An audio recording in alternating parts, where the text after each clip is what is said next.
je pensais justement à une réalité qui, souvent, on ne s'attardera pas à penser à cette réalité. La réalité qu'être appelé enfant de Dieu n'est pas si simple qu'on pourrait l'imaginer. Il y a eu plusieurs modes avec les années 60, au siècle dernier, où il y avait des mouvements qui s'appelaient les enfants de Dieu, des espèces de mouvements hippies, où on adoptait plus ou moins des attitudes infantilisantes, pensait qu'à ce moment-là, on avait retrouvé un petit enfant. Et on se référait à l'Évangile, où Jésus nous disait, si vous ne devenez pas comme des petits-enfants, vous n'entrerez pas dans le royaume des cieux. C'est aussi clair que ça. Alors il y avait le mouvement des enfants de Dieu. Et là, les décennies, les générations passées, on est en 2018.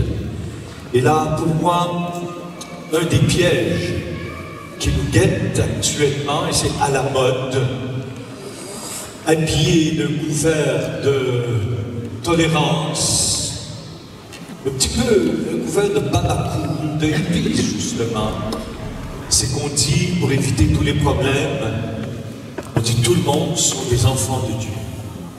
Tout le monde sont appelés fils de Dieu. Nous sommes tous des fils de Dieu. Eh ben non, c'est pas vrai. C'est pas vrai. Nous ne sommes pas tous des fils de Dieu. Parce que si nous étions tous fils de Dieu, sans passer par la régénération surnaturelle que nous donne le baptême en Jésus-Christ, plongé dans sa mort et dans sa résurrection, recevant le Saint-Esprit de filiation, l'Esprit de promesse, alors à ce moment-là, le sacrifice de Jésus serait vain, inutile. Parce que si je suis fils de Dieu, en ne devenant pas chrétien, ça veut dire que Jésus est mort inutilement sur la croix, et on dit à Dieu, je n'ai pas besoin de toi pour être fils de Dieu. On ne considère pas, comme je disais hier, le prix que Dieu y a mis pour que nous soyons appelés fils de Dieu, et nous le sommes. Et actuellement, dans les dialogues interreligieux avec les autres religions, on entend souvent ça. On admet Dieu, on est tous des enfants de Dieu. Non, c'est le mensonge. C'est le père du mensonge qui veut encore tout mêler nos cartes. Parce que pour être appelé enfant de Dieu, il faut croire que Jésus est le Fils de Dieu, qu'il est venu pour nous, qu'il est mort, qu'il est ressuscité, qu'il est monté aux cieux. Et pour entrer dans la plénitude de la rédemption, il faut nous également, frères et sœurs, être plongés dans la mort et dans la résurrection du Christ pour recevoir le Saint-Esprit qui nous donne de nous écrier enfants de Dieu, qui nous donne de nous écrier par l'Esprit Saint qui atteste à notre esprit que nous sommes véritablement des enfants du Père, et cela est purement surnaturel. L'être humain ne peut par lui-même s'écrier « Abba, tu es mon Père » s'il n'a reçu le Saint-Esprit auparavant, qui vient attester en lui que Dieu est vraiment son Père. Lorsque nous savons que pour d'autres religions, justement, dire que Dieu est Père est le plus pur des blasphèmes, l'insulte à Dieu par excellence, alors que pour nous, chrétiens, c'est tout à fait normal de se dire enfant de Dieu. Il faut savoir ce que nous mettons sur Père, Dieu, mon Créateur. Tu es véritablement mon Père, tu es véritablement mon Abba. Alors quand je vais dans certaines conférences où j'entends partout et dans toutes les dénominations chrétiennes, frères et sœurs, dans toutes les dénominations chrétiennes, dire que tous les êtres humains sont fils de Dieu, sont enfants de Dieu, c'est faux, c'est faux. Éventuellement, nous sommes tous appelés à devenir enfants de Dieu. Mais cela a un prix, et le prix, c'est la Pâque du Christ. Le prix, c'est que nous-mêmes, par la foi, par l'évangélisation, nous entrons dans cette dynamique surnaturelle de la naissance à nouveau. Et sans le don de l'esprit, frères et sœurs, on entre dans des clichés, on entre dans l'autosuggestion, on entre dans quelque chose de totalement imaginaire, où je me dis fils de Dieu, avec des petites roses et des petites fleurs. Nous sommes tous fils de Dieu. Bien sûr, c'est confortable de dire que tout le monde sont fils de Dieu. Tu évites les conflits, tu évites les argumentations, tu évites les sentiments qui sont souvent chez les autres de ségrégation, de racisme, d'élitisme ou de je ne sais quoi. Alors que dans l'esprit du Seigneur, ce n'est pas ça du tout, du tout, du tout, du tout, du tout. Alors, être appelé fils de Dieu, dire que Dieu est notre Père, c'est quelque chose qui a coûté cher au Fils de Dieu pour que nous soyons appelés enfants de Dieu. Et c'est quelque chose, nous également, où il faut mettre le prix pour dire je suis l'enfant de mon Père, je suis le Fils de mon Dieu qui est créateur. C'est pas si évident que l'on pourrait l'imaginer. Parce que ça a coûté cher pour que nous soyons appelés fils de Dieu. Alors quand j'entends dans les supposés dialogues interreligieux avec les autres religions, hormis le judaïsme, qui est quand même à part, c'est le peuple de l'élection, et Dieu ne revoit pas ses choix, ils sont éternels, et de dire pour éviter toute forme de pseudo-ségrégation, nous sommes tous enfants de Dieu. Non, non, non, non, non, c'est faux. Si nous sommes tous enfants de Dieu, on fait de Dieu un menteur. Ouais, c'est fort ce que vous dites. Mais non, c'est pas fort. Celui qui croit au Fils de Dieu a ce témoignage en lui. Celui qui ne croit pas en Dieu fait de lui un menteur, parce qu'il ne croit pas au témoignage que Dieu Père a rendu à son Fils. Et voici ce témoignage, c'est que Dieu nous a donné la vie éternelle. Ça c'est vraiment Jean qui parle comme ça, c'est le discours de Jean ça. Et voici ce témoignage, c'est que Dieu nous a donné la vie éternelle. Il faut aller plus loin. Et que cette vie est dans son Fils.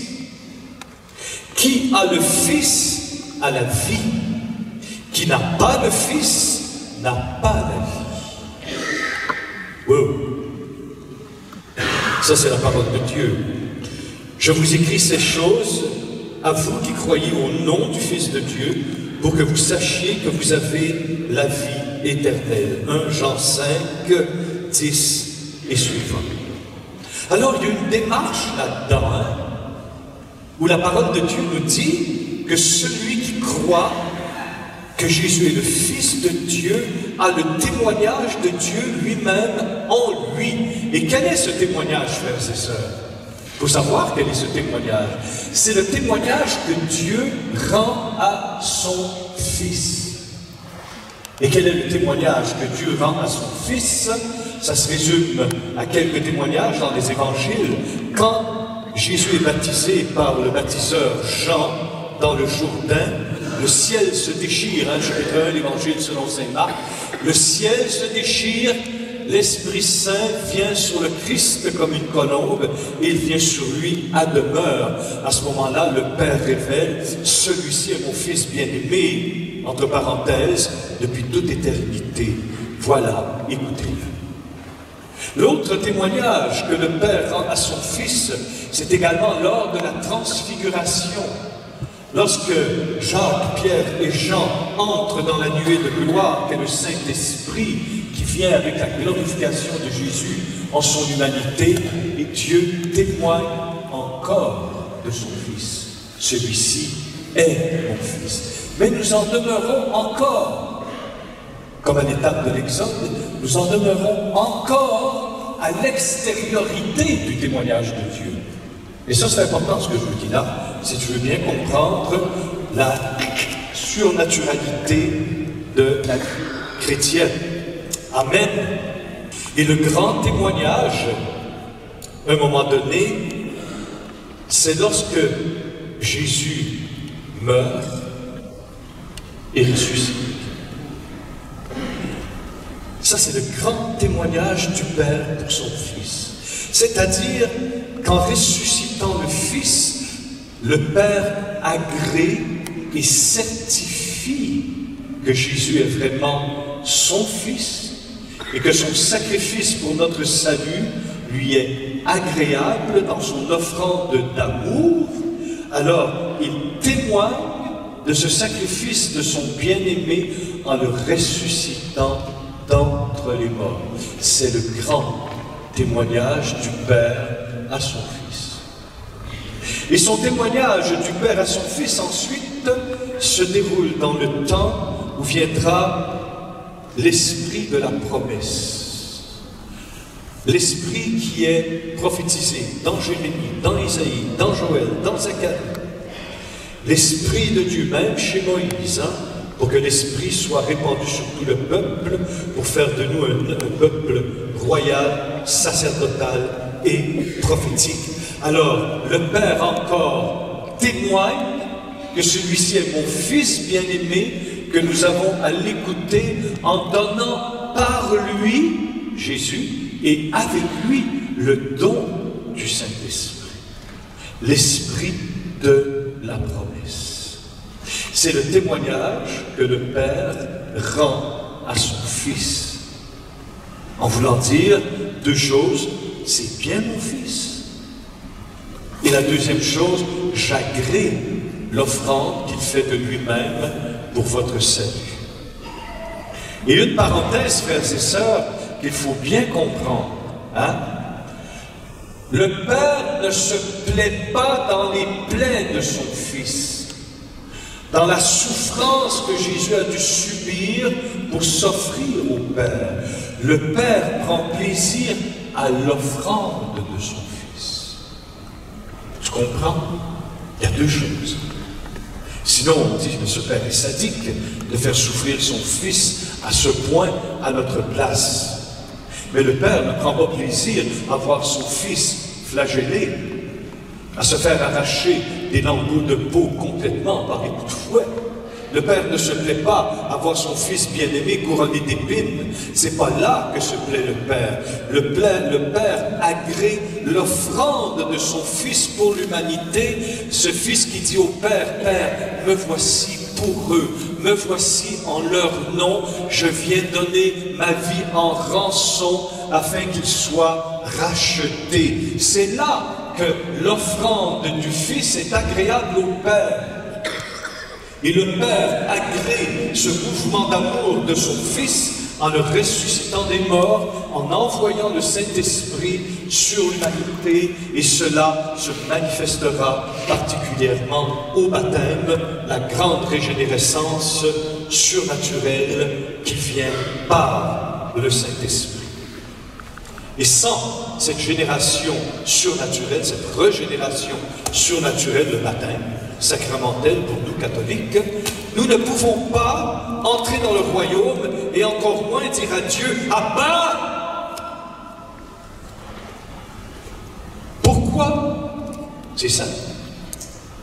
Dire à Dieu « Père », même sans que tu t'en rendes compte, à ton insu, c'est que dire à Dieu qu'il est Père, qu'il est mon Père, en Jésus et par Jésus, cela veut dire que l'Esprit Saint opère en moi tout ce que je viens de vous dire. Je disais auparavant que tous les témoignages que le Père, depuis le baptême, même depuis la venue de Jésus en Marie par la puissance de l'Esprit Saint, le Père rend témoignage à son Fils jusqu'au jour où l'Esprit de la promesse est répandu, le Saint-Esprit. Je disais que le témoignage du Père demeure à l'extérieur. Mais si nous considérons vraiment notre vie surnaturelle dans les profondeurs de notre âme, frères et sœurs, c'est que ce témoignage du Père à son Fils, dit la lettre de Jean, passe de l'extérieur à l'intérieur.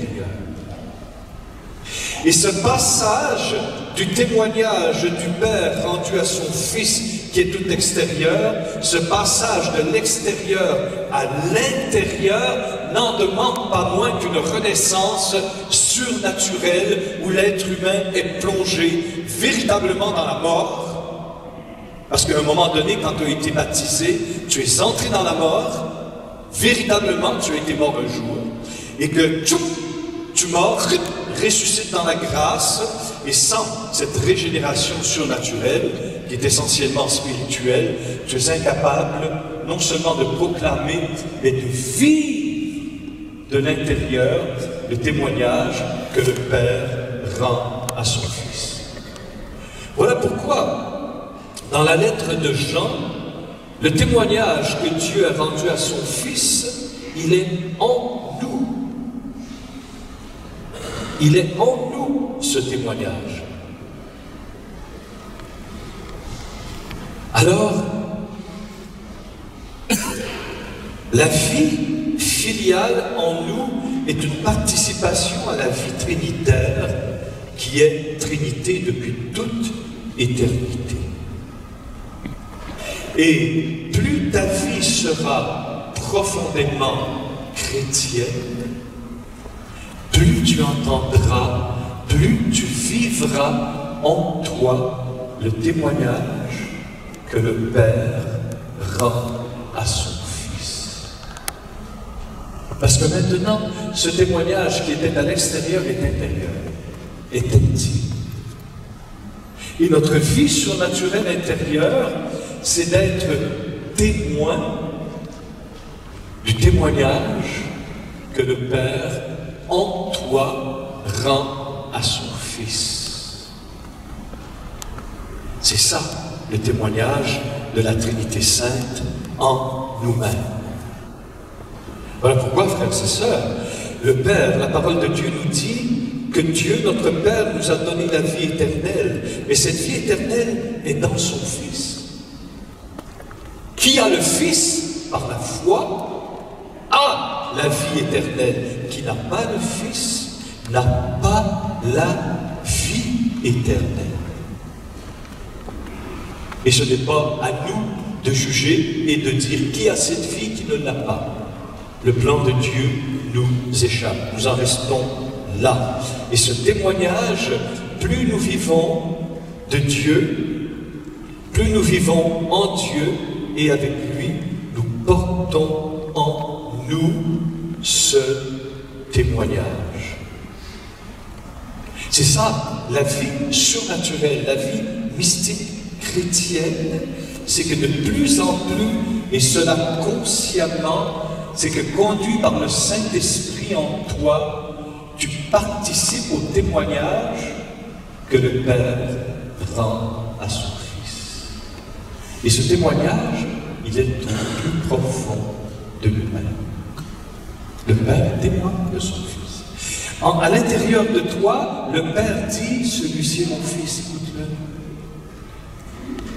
Et quand Jésus dit, qui me voit, voit le Père, quand Jésus dit qu'il n'y a pas d'autre chemin pour aller vers le Père, sinon par moi, son Fils bien-aimé, cela veut dire, mon frère, ma sœur, que en toi, là, ça bouge.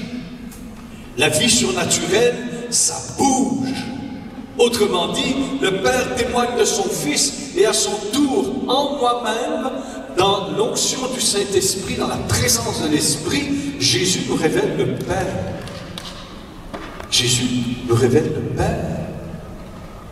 Parce que le Père témoigne de son Fils, et le Fils lui-même nous révèle le Père.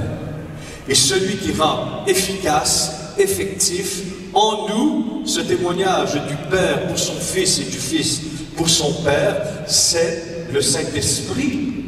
Voilà pourquoi le Saint-Esprit étant en nous, nous pouvons nous écrier « Abba, mon Père !» Voilà pourquoi le Saint-Esprit qui est en nous, nous donne de nous écrier « Jésus est Seigneur !» Parce que sans le Saint-Esprit, on ne peut pas proclamer que Jésus est Seigneur. Et tout cela, même le plus souvent, malheureusement, sans que nous nous en rendions compte, tout cela est l'œuvre surnaturelle de Dieu en nous.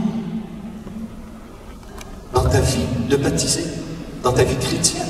Et celui qui vit véritablement sa vie chrétienne, pour mettre des mots sur les réalités, ça nous éclaire, a cette vie en lui de Dieu. Tu comprends? Alors de dire que tout le monde comme ça sont fils de Dieu, c'est à ta minute, il faut mettre des nuances, il faut donner des explications, il faut dire qu'il y a un appel de Dieu qui demeure, parce que Jésus est venu pour que tout homme et toute l'humanité soient sauvés. Mais encore, il faut suivre que le chemin que Jésus nous a indiqué, c'est-à-dire venir à lui, entendre la bonne nouvelle, être baptisé en lui et proclamer haut et fort que Jésus est mon sauveur, qu'il est le Fils de Dieu et que nous portons en nous, par la présence de l'Esprit, le témoignage de Dieu en lui-même et pour nous. Ça va?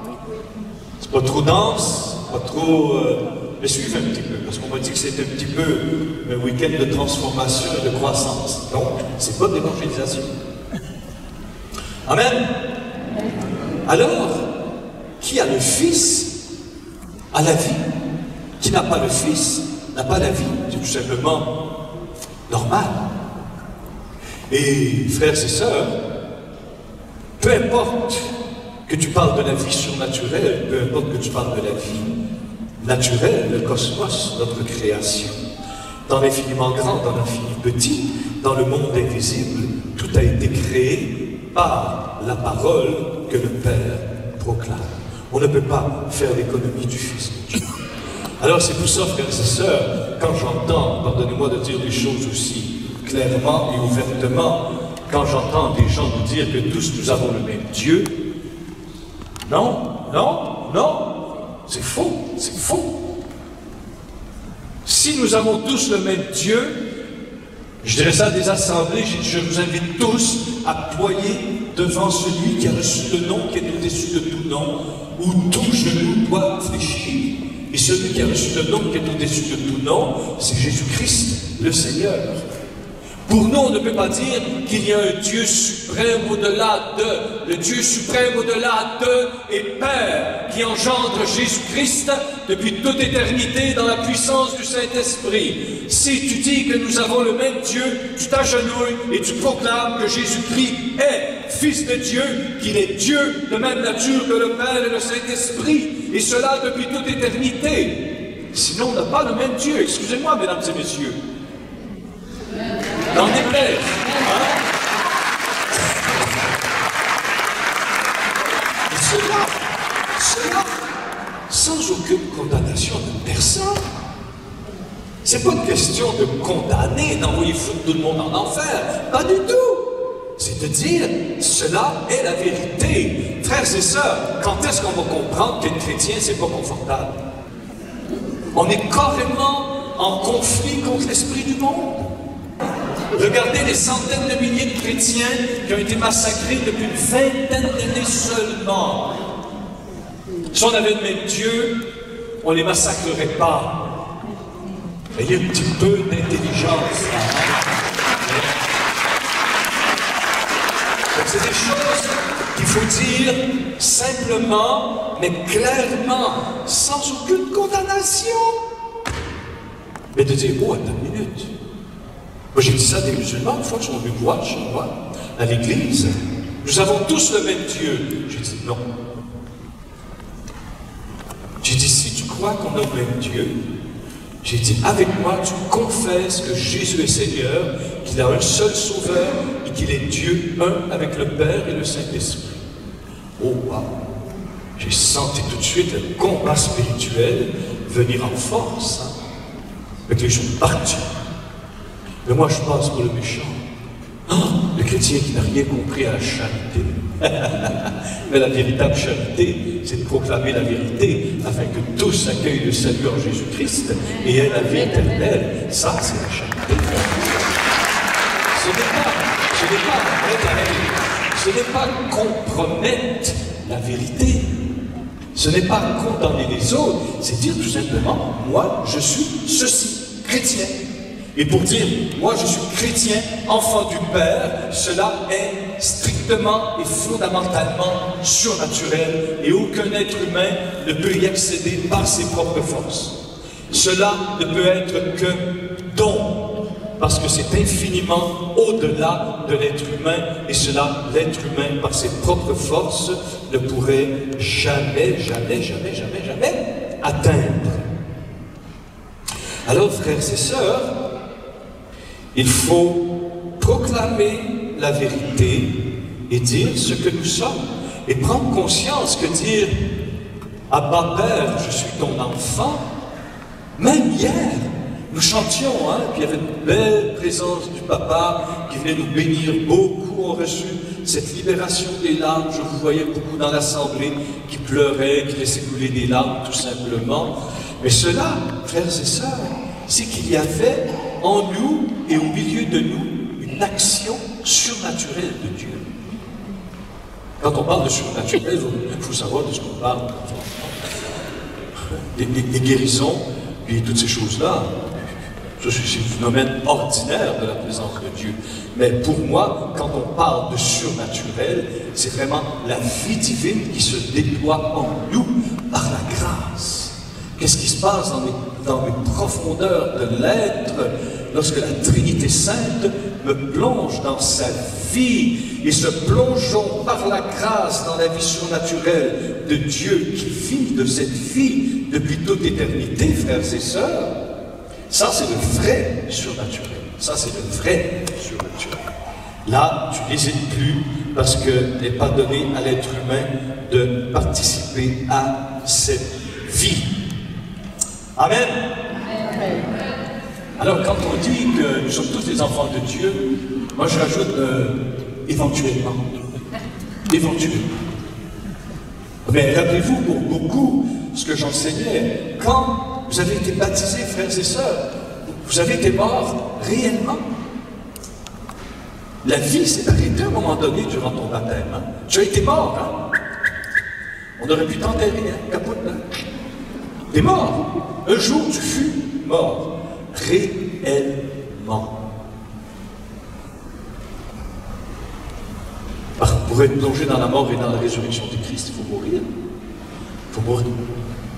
Et quand tu as été plongé à ton baptême dans la mort et résurrection du Christ, regarde bien mon mouvement, tu es mort ressuscité. Il n'y a pas d'hiatus, il n'y a pas d'espace, ou un espace si infime que peut-être que notre mémoire profonde a vu cette mort et cette résurrection. Et il y a, par la grâce, un saut qualitatif opéré surnaturellement par le Christ le Rédempteur, dans le Saint-Esprit. Il a été vraiment mort. Quand on m'a plongé dans les eaux et qui ont dit « Je te baptise au nom du Père et du Fils », il y a une mort qui intervient, je ressuscite en Christ. Alors pour dire que je suis enfant de Dieu, frères et sœurs, selon la loi divine, il faut passer par cette mort et cette résurrection, qui aura son accomplissement dans la résurrection de la chair à la fin du monde, bien sûr. Amen. Mais la vie éternelle, elle est là, en moi, et vit, et elle m'emporte en lui. Alléluia. Et au chapitre 4, au verset 9, la parole de Dieu dit bien, « En ceci s'est manifesté l'amour de Dieu pour nous. Dieu a envoyé son Fils unique dans le monde, afin que nous vivions par lui. » Afin que nous vivions par lui. Mais Jésus le dit, « Celui qui mange ma chair et boit mon sang vivra de moi-même. Et comme je vis du Père depuis toute éternité, celui qui mange ma chair et mon sang vivra de cette vie même que je vis avec le Père depuis toute éternité. » Et cette vie que le Fils vit avec le Père depuis toute éternité, c'est une vie filiale. C'est une vie filiale. C'est une vie de fils. La vie surnaturelle éternelle en Dieu, ce qui est tout naturel pour lui, mais ce qui est surnaturel pour nous, c'est justement d'être plongé au cœur même de la vie divine. Et cela a un prix. Alors voilà pourquoi le Satan, le père du mensonge dans les Écritures, est appelé l'Antichrist. Anti, pas hanté, Antichrist. Qu'est-ce que veut dire? Ça veut dire moins? Non?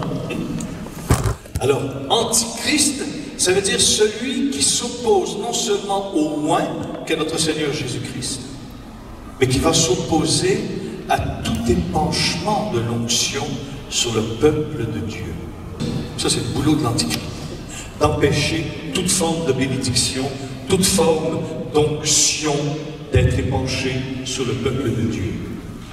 As-tu déjà pensé à ça? Le père du mensonge, c'est l'anti-onction. C'est l'anti-moins. Alors il fera tout, frères et sœurs, pour que nous-mêmes, nous soyons privés des onctions du Seigneur. Et je dirais que toutes les onctions du Seigneur en nous, du moins une des fonctions, pour parler fonctionnellement, une des fonctions des onctions du Saint-Esprit dans ma vie, c'est tout simplement pour creuser en moi ma vie de fils. Ma vie de fils. Toute la grâce que le Saint-Esprit donne à travers les sacrements de l'Église, donne à travers les onctions dans nos assemblées, soit à travers l'imposition des mains, à travers la charité fraternelle, dans notre prière personnelle, dans notre méditation des Saintes Écritures, où il est dit clairement que le Christ est le Sauveur, qu'il est Fils de Dieu et Dieu. Tout cela est au service du baptême. Tout cela est au service de ma vie filiale. Et une vie filiale vécue intensément en moi fera de moi un véritable témoin du Christ, le Fils de Dieu. Tout est au service pour dévoiler et développer en moi ma vie d'enfant du Père. Amen. Voyez quelle manifestation d'amour le Père nous a donné pour que nous soyons appelés enfants de Dieu, et nous le sommes. Si le monde ne nous connaît pas, c'est qu'il ne l'a pas connu, lui, Dieu. C'est très clair. Mais si le monde ne nous connaît pas, va demander à ton voisin qui n'est pas chrétien s'il te connaît. Il va dire, bien sûr, je te connais, tu t'appelles Roger Poulin, tu es prêtre à l'église catholique, bon, etc. Des fois, tu fais de la musique un peu fortement, on s'en ressent. Bon, parce que je fais un petit peu de musique aussi. Mais quand Saint Jean dit, si le monde ne nous connaît pas, c'est-à-dire qu'il ne connaît pas ta réalité spirituelle intérieure. Il ne peut pas te reconnaître en tant qu'enfant de Dieu. Pourquoi? Parce qu'il ne reconnaît pas que Dieu est Père. Il ne reconnaît pas que le Père a envoyé son Fils pour restaurer en nous notre capacité de devenir, par la grâce, des enfants d'adoption pour la gloire du Père. Alors, non, il ne nous connaît pas. Et ne pas reconnaître les enfants du Père, ce n'est pas reconnaître, bien sûr c'est logique, ce n'est pas reconnaître le Père qui répand par son Fils le Saint-Esprit de filiation. Alléluia. Bien-aimés, nous sommes enfants de Dieu et ce que nous serons n'a pas encore été manifesté. Alors nous sommes toute notre vie terrestre, voilà pourquoi, et en ceci est notre chemin de sanctification, nous devons travailler à favoriser notre vie filiale avec le Père. Alors c'est une croissance. On ne s'ennuie pas avec Dieu. C'est tout le temps en croissance. Et nul ne pourrait dire, c'est acquis, j'arrête, ça suffit, je suis un bon chrétien. Là, il y aurait un petit problème si tu en arrives à ce genre de pensée. Au contraire, tu es déjà fils de Dieu et peu à peu, ça se développe. Peu à peu, ça se développe. Alors, ces étapes de croissance, frères et sœurs, mais il faut les vivre. Mais j'ai la liberté d'arrêter ma croissance surnaturelle. Hein. Je peux dire non à Dieu. À un moment donné, les gens beaucoup comme ça que je rencontre, ils baissent les bras. C'est carrément de dire j'en ai soupé, j'en peux plus. C'est pas une bonne attitude, ce frère, c'est ça. Amen. Alors, c'est pas du tout une bonne habitude. Pas du tout, pas du tout, pas du tout. Au contraire, il faut aller de plus en plus fort. Voilà pourquoi la parole de Dieu nous dit simplement, et vous connaissez ça, hein, le chapitre 4 de la première de Jean, bien-aimés, ne vous fiez pas à tout esprit, mais éprouvez les esprits, pour voir s'ils viennent de Dieu, car beaucoup de faux prophètes sont venus dans le monde. À ceci, reconnaissez l'Esprit de Dieu. Reconnaître l'Esprit de Dieu, ben, il nous dit quoi? C'est très pédagogique, les lettres de Jean. Tout esprit qui confesse Jésus-Christ venu dans la chair est de Dieu. Voilà. C'est tout. C'est très simple, c'est très concis. C'est tout. Tout esprit qui confesse Jésus-Christ venu dans la chair est de Dieu. Est de Dieu. C'est tout. Bien sûr, l'école joannique, hein, et tout esprit qui ne confesse pas Jésus-Christ n'est pas de Dieu. Ça n'est pas dire que vous pouvez pas comprendre ça, là, hein, s'il vous plaît. C'est clair, clair, clair, clair, clair. Quand quelqu'un me dit « je comprends rien à la Bible, c'est pour ça que je ne la lis pas », moi je prends des versets bibliques, je leur lis. Je dis « t'as rien compris de ce que je viens de te dire ?»« Ah ouais, je comprends là. » C'est là l'esprit de l'Antichrist. Maintenant, il faut mettre des nuances. Quand je parle, par exemple, il faut plonger, hein, il faut se mouiller un petit peu. Quand je parle de l'islam, jamais on a condamné dans notre église les musulmans. Jamais. Mais. Ce Dieu est juge. Mais il faut condamner l'esprit de l'islam. C'est bêtement ça. Ça. Mais ceux qui sont vraiment dans ces ténèbres, ils ne peuvent pas voir. C'est pas de leur faute. Ils ne peuvent pas voir, à moins d'une super révélation de Jésus-Christ. Ça vous fait peur, c'est pas bon? Franchement, surtout dans le domaine où nous vivons aujourd'hui, je sais que ça ne fait pas plaisir à certains, hein, parce qu'ils voudraient que tout soit confortable, tout le monde est bon, tout le monde est chouette, on s'emprunte, nous sommes tous enfants de Dieu, nous avons tous le même Dieu. Non, mais je ne veux pas de compromission avec ma foi. Ça a coûté trop cher à Jésus-Christ pour que je sois appelé enfant de Dieu, pour entrer dans le compromis, pour avoir une pseudo-paix. J'ai été assez clair? Amen. Amen. Amen. Et quand on a des témoignages, moi j'ai rencontré à Bethléem ou ailleurs des Arabes chrétiens, des Arabes musulmans qui ont dit « Père Paulin, nous autres, ça fait des siècles qu'on vit en paix ensemble. » Mais j'ai remarqué quelque chose, c'est que les chrétiens savaient qu'ils étaient chrétiens, ils savaient qui était musulman, et les musulmans savaient pertinemment qui était chrétien. Ils ne vivaient pas dans la compromission. Ils vivaient dans la vérité de leur identité. Aujourd'hui, on veut rentrer dans la compromission. Et ça, excusez-moi, vous faites ce que vous voulez, hein? C'est à vous, comme on dit au Québec, c'est à vous les oreilles, tu fais ce que tu veux. Hein? C'est pas... Ça fait que nous, il faut que notre position soit claire. C'est trop facile de chanter à bas, tu es mon Père, sans avoir en arrière, dans ma tête de chrétien, dans ma conscience, que tout ce qu'a coûté à Dieu pour que nous soyons tous enfants de Dieu. Ça prend la grâce et la reconnaissance surnaturelle du Seigneur. C'est comme notre cher Seigneur, lorsqu'il dit « Crois-moi, femme, l'heure vient où ce n'est ni sur cette montagne, ni à Jérusalem que vous adorerez le Père. Vous adorez ce que vous ne connaissez pas. Nous adorons ce que nous connaissons, car le salut vient des Juifs.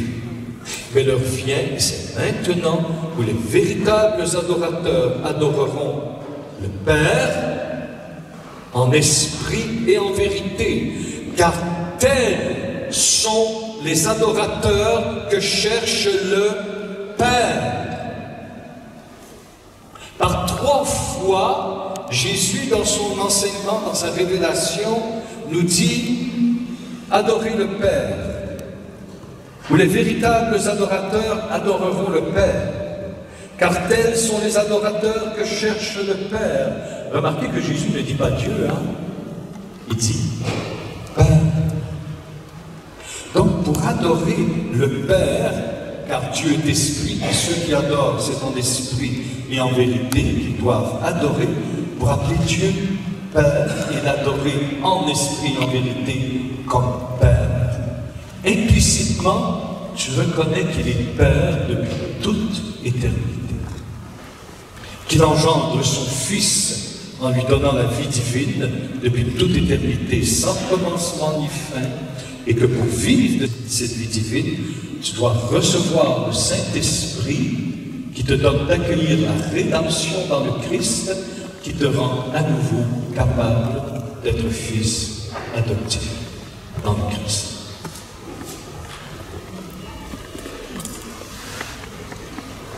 C'est la parole de Dieu. C'est pas la mienne, c'est pas la tienne, c'est la parole de Dieu. Alors je peux pas.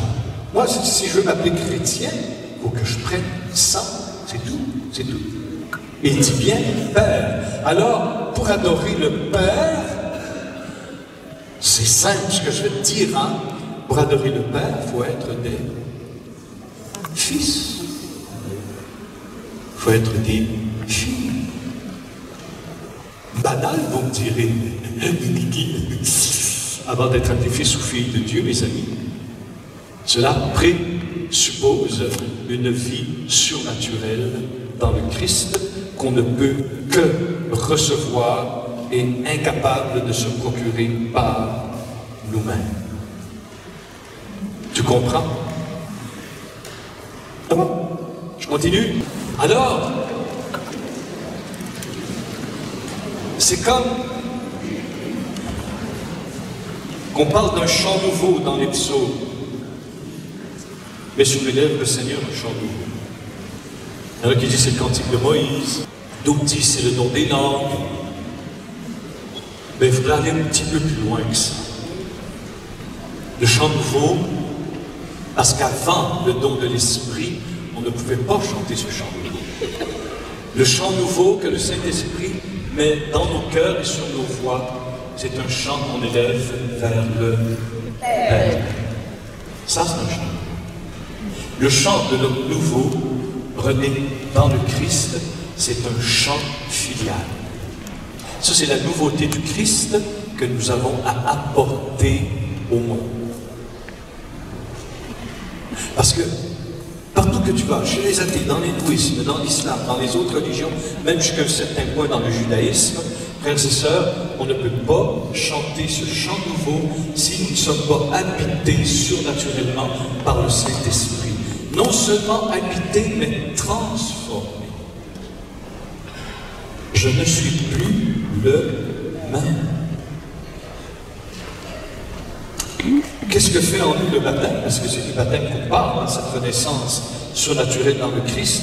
Avant le baptême, comme j'explique aux couples qui nous présentent leurs enfants ou des adultes, avant, tu es dans un état de créature de Dieu. Quand tu es baptisé, tu passes d'un état de créature à un état d'enfant de Dieu.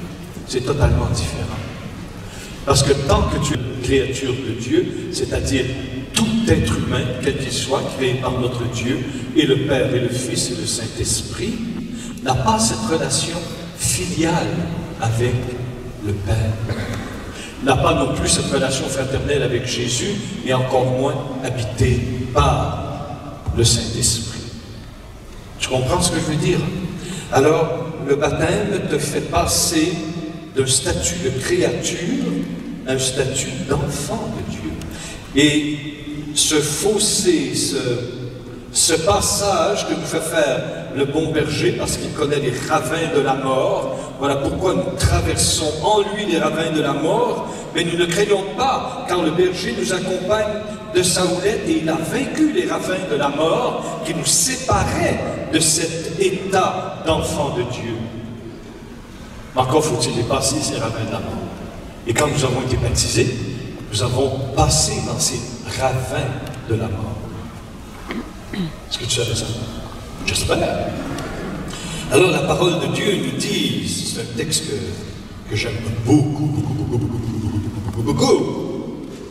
le texte aux Éphésiens, quand le Seigneur nous dit dans sa parole, au chapitre 1, verset 17, que vous connaissez, « Daigne le Dieu de notre Seigneur Jésus-Christ, le Père de la gloire. » Ah, ça c'est beau.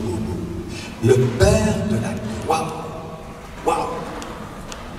Vous donnez un esprit de sagesse et de révélation qui vous le fasse vraiment connaître. Qui vous le fasse vraiment connaître. Ensuite, le verset 18. Puisse-t-il illuminer les yeux de votre cœur pour vous faire voir quelle espérance vous ouvre son appel, quel trésor de gloire renferme son héritage parmi les saints, et quelle extraordinaire grandeur sa puissance revêt pour nous les croyants, selon la vigueur de sa force qu'il a déployée dans la personne du Christ, le ressuscitant d'entre les morts et le faisant siéger à sa droite dans les cieux. Ah, magnifique ça. Qu'est-ce que dit notre cher Paul? Premièrement, daigne le Dieu de notre Seigneur Jésus-Christ. Jusque-là, ça va. Mais ce Dieu de notre Seigneur Jésus-Christ, Dieu et Seigneur, c'est Adonai en hébreu, hein, c'est le même, c'est la divinité du Christ. Un esprit de sagesse et de révélation, mais qui vous le fasse vraiment connaître. Mais vraiment connaître qui? Le Père de la gloire. Le Père de la gloire. Le Père. Ensuite, au verset 18, puisse-t-il illuminer les yeux de votre cœur? Ah, ça veut dire que notre cœur a une faculté visuelle. Notre cœur peut voir. Nous avons des yeux à l'intérieur. Et ces yeux, ce ne sont pas d'autres yeux que ceux que nous avons là, au-dessus du nez, en bas du front. C'est la même capacité de voir. Mais comment ça se fait qu'on parle de vision intérieure, de vision, et qu'on semble diviser tout ça? C'est le péché qui a divisé tout ça. Alors, qu'en réalité, lorsque Saint Paul parle des yeux de votre cœur pour vous faire voir l'espérance, les yeux de notre cœur, c'est cette capacité intérieure de voir quoi? Mais de voir le Dieu de notre Seigneur Jésus-Christ et le Père de la gloire, qui nous donne son esprit afin de vraiment le connaître. Qu'est-ce que tu vas imaginer? Et puisse-t-il illuminer? Donc, cela nécessite une illumination. Et les premiers chrétiens, les premiers pères de l'Église parlaient justement de l'illumination quand ils parlaient du sacrement de baptême. C'est comme ça qu'ils appelaient le baptême. Lorsque tu renais d'eau et d'esprit et que tu peux proclamer que Jésus est Seigneur et que Dieu est ton Père. Alors quand nous parlons d'illumination, d'avoir reçu la lumière, quelle est cette illumination? L'illumination, c'est de proclamer que Dieu est Père. C'est ça l'illumination. Bon, bien sûr, ça se conjugue. Découvrir la Seigneurie du Christ, découvrir d'où le Seigneur m'a sorti par sa mort et sa résurrection, bien sûr. Mais le point central, le point fondamental, c'est de découvrir par l'illumination du cœur, c'est-à-dire par le Saint-Esprit, qui ouvre notre capacité visuelle intérieure au témoignage que le Père rend à son Fils. Et que le Fils vient nous révéler par l'Esprit que nous sommes vraiment des enfants du Père. Amen. Alors voilà ce que la parole de Dieu nous dit. Alors, pour dire de telles choses, wow, il faut être vraiment saisi par la parole de Dieu.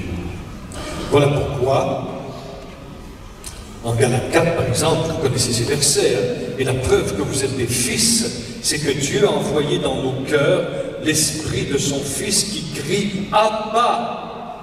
Aussi n'es-tu plus esclave, mais fils, fils et donc héritier de par Dieu. Et l'Épître aux Romains, au chapitre 8, dira que nous sommes co-héritiers du Christ. Mais celui qui reçoit l'héritage, ce sont les enfants. Alors pour recevoir l'héritage du Père, il faut être enfant. Et on ne peut être enfant qu'en étant un par la foi avec Jésus, qui est notre Père. Tout ça se tient. Ça, c'est incroyable. Hein? La preuve, c'est que Dieu a envoyé dans nos cœurs l'esprit de son Fils qui crie « Abba, Père ».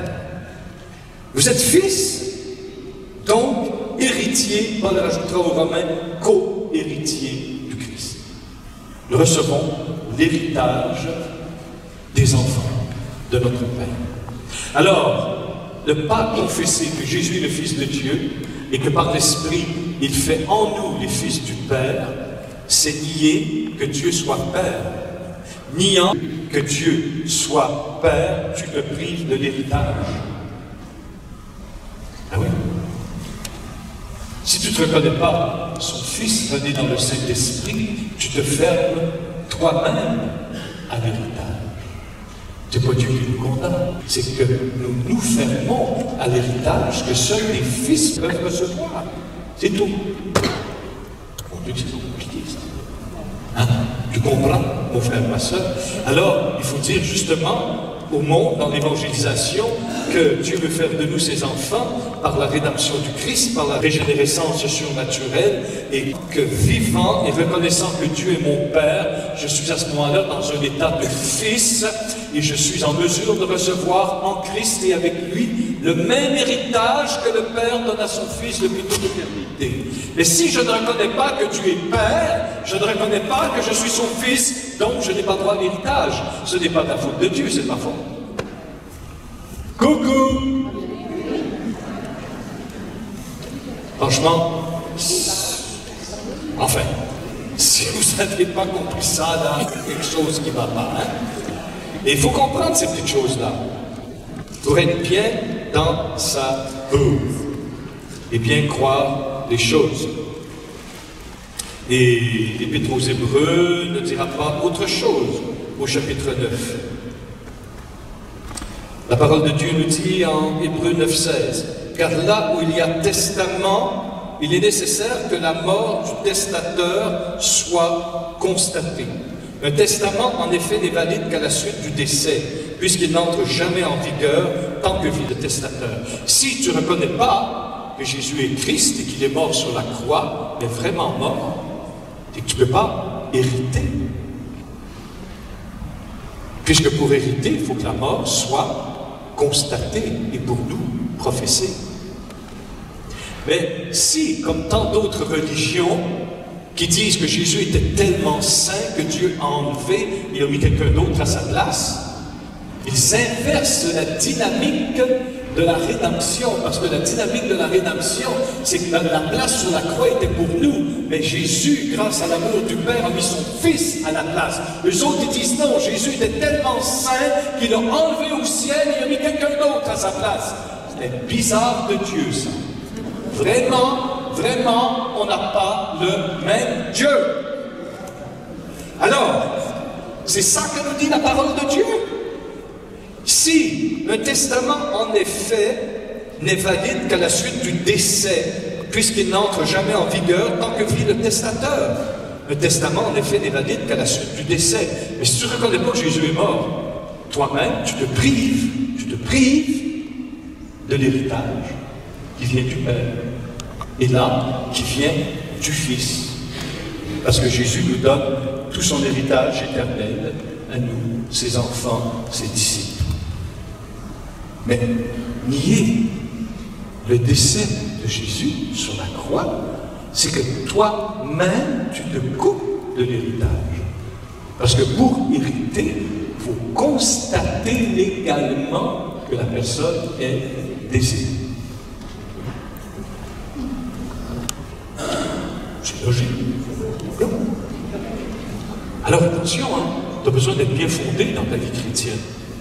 Là, ce que je t'enseigne là, c'est des choses fondamentales pour bien enraciner ta foi, pour pouvoir être comme un roseau, ballotté à tous les vents de doctrine, des illusions, des sollicitations nombreuses antichrétiennes à travers les médias et à travers le monde actuel, ce qui rend inconfortable notre foi et notre position de vie.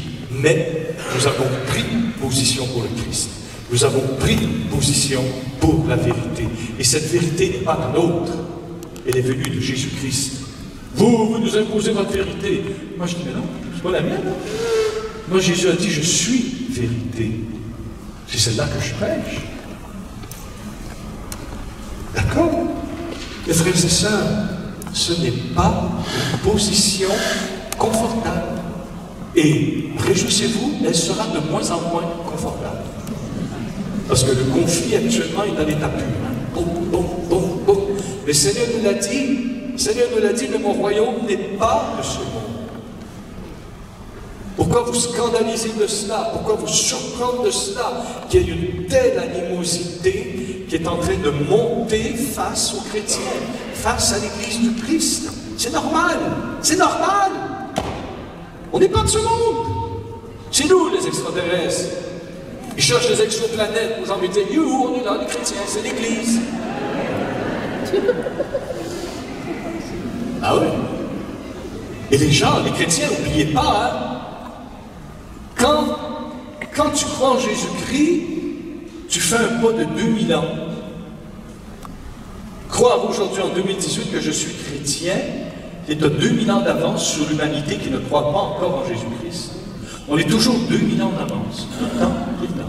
Si j'étais 500 ans plus tard, ben, je serais 2500 ans en avance sur l'humanité. Parce qu'en Christ, les temps sont accomplis. Oh oh! Voilà. Alors s'il te plaît, arrête d'avoir des complexes. Oui, je suis chrétien. Oui, je suis chrétien. Moi, je compte l'avortement, je compte la GP. Moi, je suis pas contre, je suis pour. Je suis pour la vie. Et je suis contre la mort. Prendre position de pour, pas de contre. Tu dis, moi, je dis aux gens qui viennent me voir, des fois, j'ai dit, là, vous êtes contre, vous êtes contre, vous êtes contre. Moi, je ne m'obstine pas du tout. J'ai dit, non, non, je suis pour. Je suis pour la vie. Je suis pour la vie de l'enfant, de sa conception à son passage vers Dieu.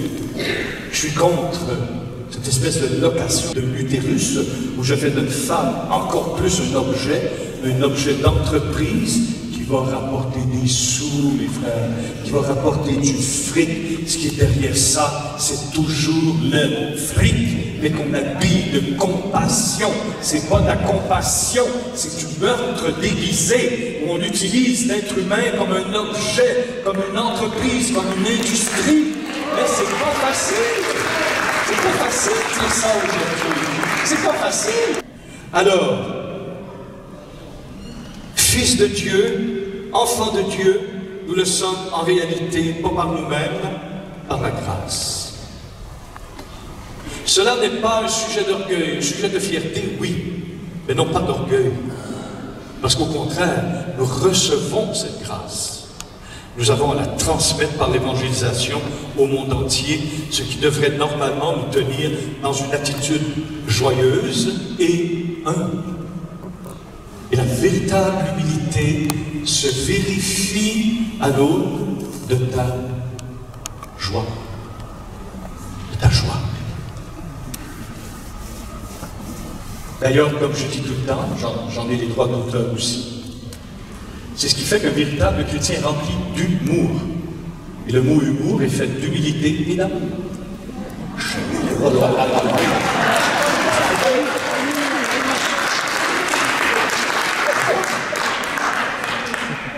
C'est tout simple. Je termine là-dessus. Parce que je commence à entendre vos gargouillements. Ouais, certains d'entre vous connaissent ce petit témoignage. Là, 2-3 ans, j'étais en Israël. Alors, j'étais au restaurant, et il y avait beaucoup de familles. Beaucoup de familles. Ça va vous faire comprendre des choses, j'espère. Et tout près de moi, il y a un bébé qui a failli me faire plonger dans l'extase. Parce qu'il était couché par terre, près d'une table, il y avait son papa qui était là. Et il regardait son papa, puis il disait, c'était des juifs, Abba, Ababa, Abba, Ababa, Ababa. Moi j'étais à côté, puis Ababa, Ababa. Je dis, attends, hey, chut, chut, chut, silence. De proclamer le nom de mon père, tu sais. C'est vrai, c'est appris plusieurs fois en Israël, il y avait des familles à côté, avec les enfants, tu sais, regardaient leur papa avec un sourire, tu sais, Ababa, Ababa, Ababa, tu sais, le débat à côté dans la option, tu sais, mais, j'ai remarqué, il y a beaucoup d'hommes autour, il y a beaucoup de femmes, il y a beaucoup de familles, beaucoup d'enfants. Quand l'enfant disait Abba, il ne regardait pas tout le monde autour, il regardait son père. Et il n'aurait pas dit Abba à tous les hommes qui sont là dans le restaurant, hein? Pas du tout. Parce que justement, intérieurement, il n'aurait pas reconnu par ses yeux, il n'aurait pas reconnu du tout que ceux-là sont son père. Non. Il y avait un seul homme à qui cet enfant disait Abba. C'est parce qu'il y avait en lui ce lien charnel, filial, par qui il est venu avec sa mère. Il n'y avait qu'une reconnaissance. Alors le chrétien ne dirait pas Abba à toutes ces fausses divinités, à tous ces faux dieux qu'on voudrait que nous proclamions de même cœur avec un petit sourire. Nous avons tous le même Dieu. Non. Parce que moi, si je dis, excusez-moi, je vais en choquer, mais il faut déplacer des fois, hein, pour vraiment évangéliser. Il faut sortir de nos petits conforts. Vous sortez de nos petits conforts bien assis. Allah, c'est pour mon papa. Krishna, c'est pour mon papa. Bouddha, c'est pour mon papa. Je ne reconnais qu'un seul Dieu qui est mon papa, c'est le Dieu de notre Seigneur Jésus-Christ, le Père. Amen. Mais tu comprends ce que je veux dire? Tu pourrais mettre un bébé ici devant, je ne sais pas, on est à peu près plus ou moins 250. Tu peux mettre un enfant ici et tu lui dis, trouve ton père. Ben, il va regarder, il va se balader. Papa, papa, papa. Mais il va voir tous les hommes qui sont là, les chauves et les pas chauves. Et là, croyez-moi, il n'ira pas à n'importe quel. Il va aller à son père, parce qu'il y a ce lien naturel intérieur avec celui qui l'a engendré ensemble avec Christ. Il va reconnaître.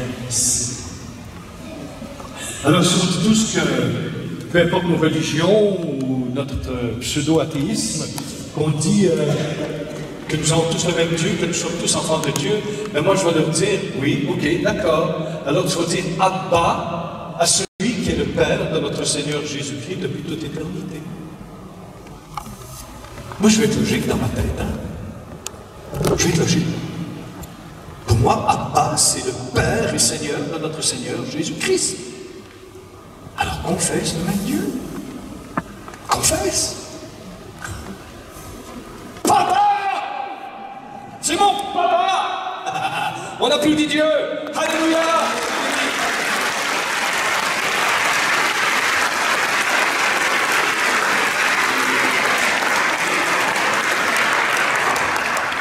Amen.